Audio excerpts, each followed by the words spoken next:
This is Jordan coming to you from WCCR 94.5 LPFM from the beautiful campus of University of the Cumberlands. I am sitting here with Aaron Sagers. Is that how you say it? Sagers. Sagers. Okay, I knew I was going to mess that up, but I wanted to, at least I know now Sagers. Everybody does. It's Absolutely. Okay. So ran into you earlier, and after your awesome panel with Karen Gillen last night, and thank you for being so willing to do this interview with me. I really appreciate it. Oh, no problem. Thanks for inviting me. I'm happy to do it. Thanks. Well, so really what I wanted to just talk to you a little bit about was hear a little bit about your story. How did you end up, for a lot of people, I think you have an amazing, ideal job. You get to meet some of your geek heroes, and how did you end up in this field? Well, first off, let me say I do consider myself exceptionally lucky and fortunate. And so, yes, I'm very happy to have this kind of job. I say that I'm a nerd gone pro, or a professional nerd, and that's sort of the truth. But yeah, I mean, I've been a journalist for about a decade, maybe a little bit more than a decade. So you did start out in a standard traditional media journalism field, would you say? Yeah, pretty much. I mean, I did study it. I always had a love for journalism. I mean, right out of school, I did some PR work before I got a job in journalism. But, and then I did pursue a master's degree in journalism as well at NYU. And, for me, I did the internships, I freelanced, I then, got staff jobs at newspapers and newspaper companies like the Chicago Tribune Company, and then, made my way through the ranks, became an entertainment editor and an entertainment writer. And as far as the nerdy component, I mean, yeah, I've interviewed a lot of celebrities, but it's really been in the last few years, like 2007, 2008, that being a nerd all my life, reading comic books, watching horror movies, also being a big nerd for like paranormal type stuff, quite honestly.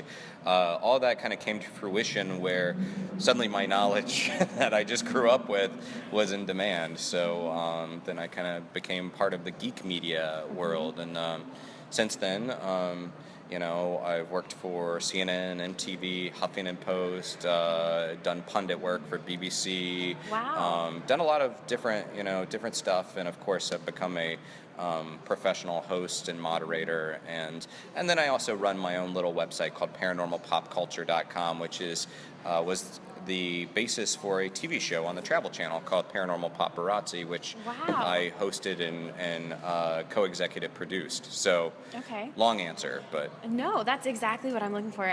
No path to that kind of a career can be the same for any one person. Right. But so definitely, you would say these internships helps you build the experience, and then making connections and doing the networking is probably key here. Yeah, networking. I mean, look, I'm a big fan of higher ed.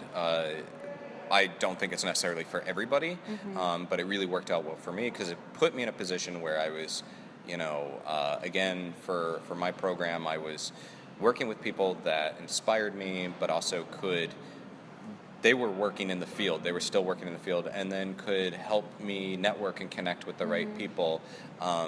To be a journalist, really, I mean, it's hard. It's a hard gig. You have to do it because you love it, not because you're going to get rich or famous.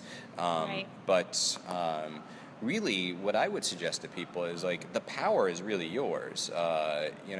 You can, if you want to be the foremost expert on brisket in Kentucky, what do? You start a website and you write about it, and you do a kick-ass job writing about it and focusing on it and talking to the right people, and then you develop a niche, and you own this little corner of the world, Yeah. So the ability, the power is really yours. You don't have to just go through the internships or just work as a cub reporter, if those even exist anymore. So really, you caught up on my next question was, if you had any piece of advice for college students, it's maybe start yourself. Don't be afraid to start today. Yeah. in pursuing whatever it is you want to be an expert in. Yeah, this is sort of my take, and I have been an adjunct professor at NYU and also within the SUNY State University of New York system. So I work with students, and I love doing it. I love academia. But I mean, what I would say is, this is such a unique time where all these tools are at our disposal that if you want to put together great a great blog, if you want to put together great video content or a podcast or whatever, you can do that on your own. And what's also cool is that it freaks out the people in old media or the people that have been in the business a long time, because, you know, they're trying to catch up. They're trying to figure it out, and they have the same tools as you. So you can go out there and, like, you don't necessarily have the experience, but you can get that. You can achieve by, you know, really focusing on this stuff and owning a space. Absolutely. Cool. So I do want to ask, in the next couple of minutes, the big draw for Comic-Con here in Louisville is, Matt Smith is doing a panel later today. I saw in an interview that you said that Matt Smith is probably maybe one of your favorite doctors, going up against Tom Baker. What is that like as a fan, and then as a professional, to get the chance to interview him and moderate a panel with him? Yeah, well, I've interviewed Matt Smith multiple times over the years, which is cool. I mean, I'm still very much a fan of Matt Smith as the Doctor. But what's especially unique and especially special for me is that I have interviewed him over time, and I saw him, met him, interviewed him when he was first taking over the role to now, you know, his entire tenure. So it sort of feels like a full circle, you know, a little bit for me, and that is kind of cool. But yeah, he certainly is a great Doctor, and I grew up with Tom Baker, so, you know, he was my first Doctor. But I think Matt Smith really did an amazing job, and I also think he was truly the first American Doctor. David Tennant did a great job to forge a trail, but I think Matt Smith is the first American Doctor. Yeah, in terms of somebody that an American audience, and even a global audience to a certain extent, can connect with and started a fandom out of. No, it's incredible. Any takes on Peter Capaldi? I mean, look, I'm looking forward to it. I think change is always a difficult thing, not just within Doctor Who, but within fan culture overall.